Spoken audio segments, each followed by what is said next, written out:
নমস্কার বন্ধুরা, আমি পারমিতা। আমার চ্যানেল পারমিতা হেভেন ব্লগে আপনাদের সকলকে স্বাগত। আশা করি আপনারা সকলেই ভালো আছেন। ঈশ্বরের কৃপায় আমিও ভালো আছি। আজ সোমবার, এখন বেলা বাজে প্রায় 9:30। এখন থেকে নিয়ে আমি ব্লগটা শুরু করছি, কিন্তু আমার কাজ শুরু হয়ে গিয়েছিল সকাল 7টা থেকেই। সকালবেলা উঠেই সবার জলখাবারের ব্যবস্থা করেছি। আগে সবাইকে চা দিয়েছি, আর জলখাবারে তো জানেনই আগের দিন কচুরির আমি স্টাফিং বানিয়ে রেখেছিলাম, সেটাই আবার একটু আটা ময়দা মিলিয়ে মেখে তার মধ্যে পুর ভরে কচুরি বানিয়ে আর আলুর দমটা গরম করে সবাইকে ব্রেকফাস্ট করিয়ে দিয়েছি। আজ থেকে আমার মেয়ের অ্যানুয়াল পরীক্ষা স্টার্ট হলো।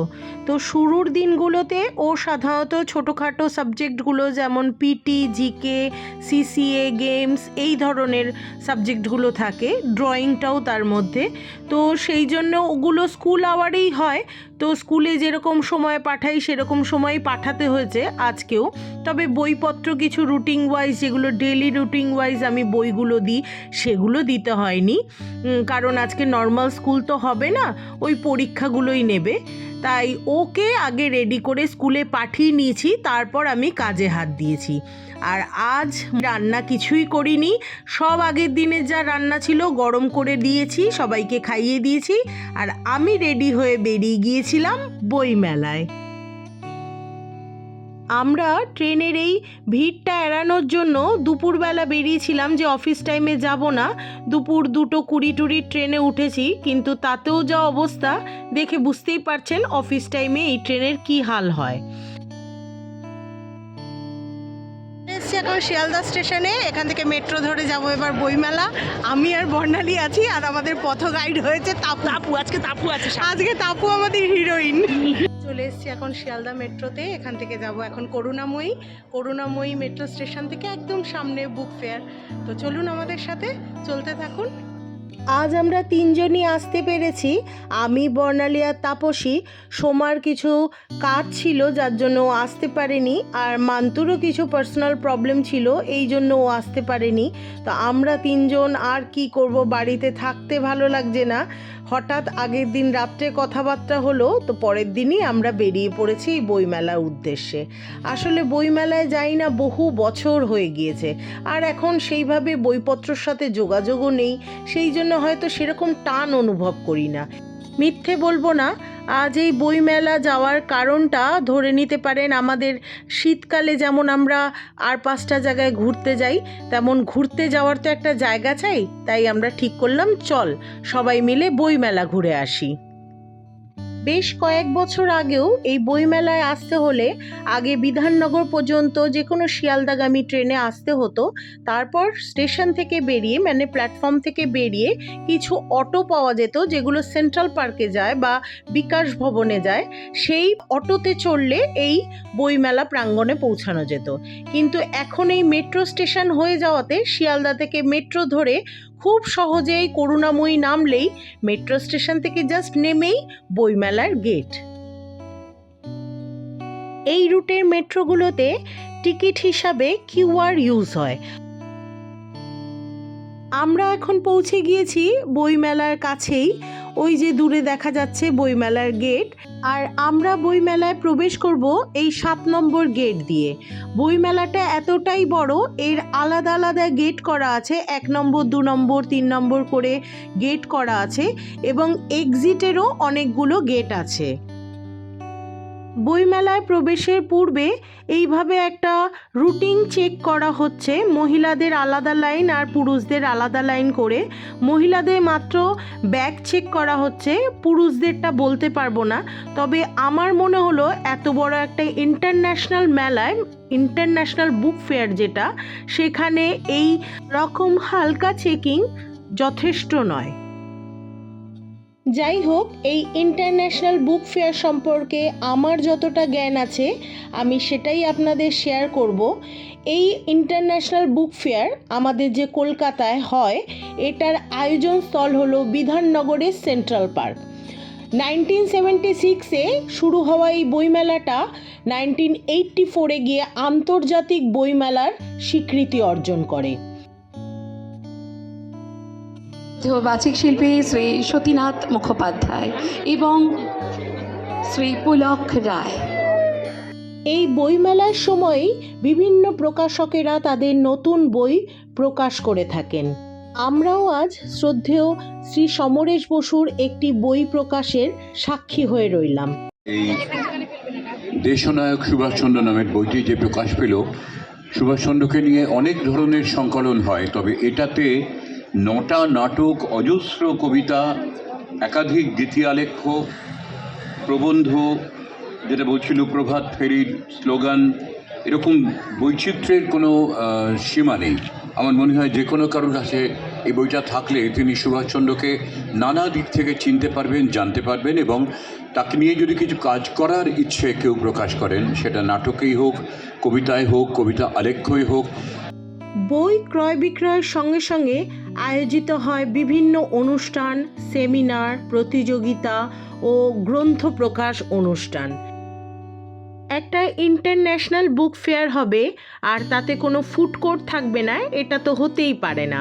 এখানে নানান রকম খাবার দাবার, ভেজ, ননভেজ, পিঠা, পুলি, পাটিসাপটা সবই পাওয়া যাচ্ছে।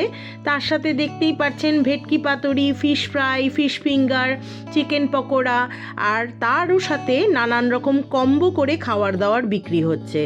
যেমন বাসন্তী পোলাও, তার সাথে মটন কষা বা চিকেন কষা, চাউমিন, তার সাথে মাঞ্চুরিয়ান বা চিলি চিকেন, আর ওইদিকে কচুরি আলুর দমও ছিল।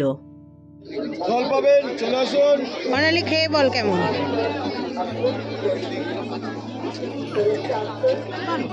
মোটামুটি চা পাবেন, জল পাচ্ছেন, চা পাবেন, জল পাচ্ছেন, চলে আসুন। আমি আর বনি দেখতেই পেলেন পোলাও আর মটন কষা খেলাম। ওই কম্বোটা 180 টাকা নিয়েছিল, 2 পিস মাটন আর তাতে পোলাও দিয়েছিল, যথেষ্ট একজনের জন্য পেট ভরে যাওয়ার মতো।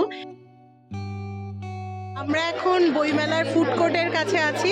ফুড কোর্টে খাওয়া দাওয়া হয়ে গেছে, এইবার যেখানে যাবো আমরা আগে খাবো, তারপর এবার মেলা পেয়েছিল খেয়ে। আর বইয়ের তো আমাদের কোনো ব্যাপার না, ঘুরতে আসাটা আমাদের ব্যাপার। বই পড়াশোনা ছেড়ে দিয়েছি, অনেক পড়েছি, আর পড়বো না, প্রচুর মার খেয়েছি, আর পড়বো না, ভালো লাগে না, কিন্তু কিছু বই ভালো লাগে দেখতে এসেছি ওইগুলোই।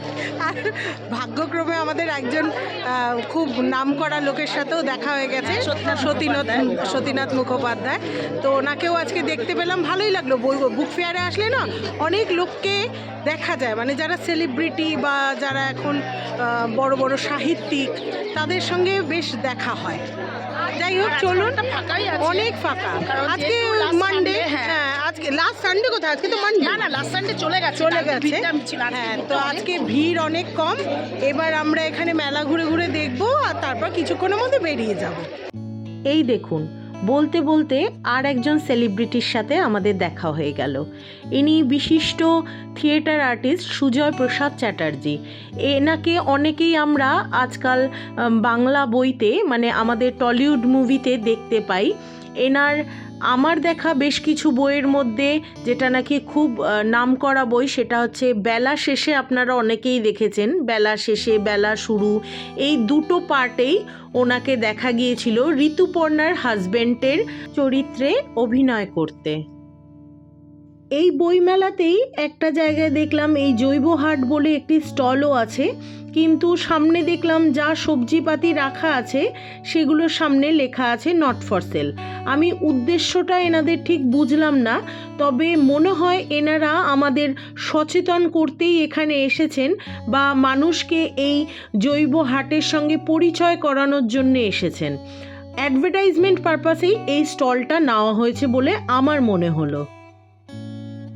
এখানেই আবার দেখা হয়ে গিয়েছিল আমাদের তাপসীর সঙ্গে, ওরই এক পরিচিতার।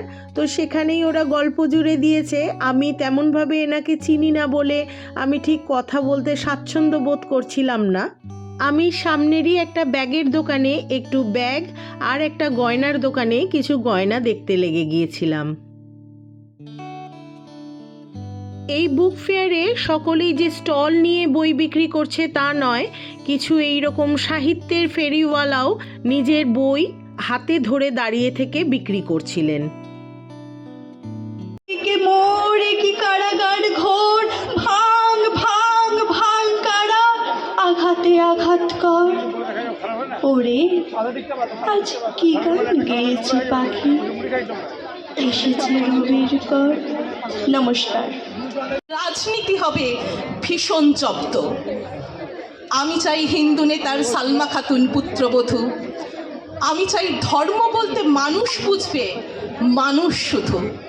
আমি চাই হিন্দু নেতার সালমা খাতুন পুত্রবধূ। আমি চাই ধর্ম বলতে মানুষ বুঝবে, মানুষ শুধু। আমি চাই গাছ কাটা হলে শোক সভা হবে বিধানসভায়। আমি চাই প্রতিবাদ হবে রক্ত পলাশে রক্ত জবায়। But I have not the heart to sweep away the tinsel that fills my room, the shroud that covers me.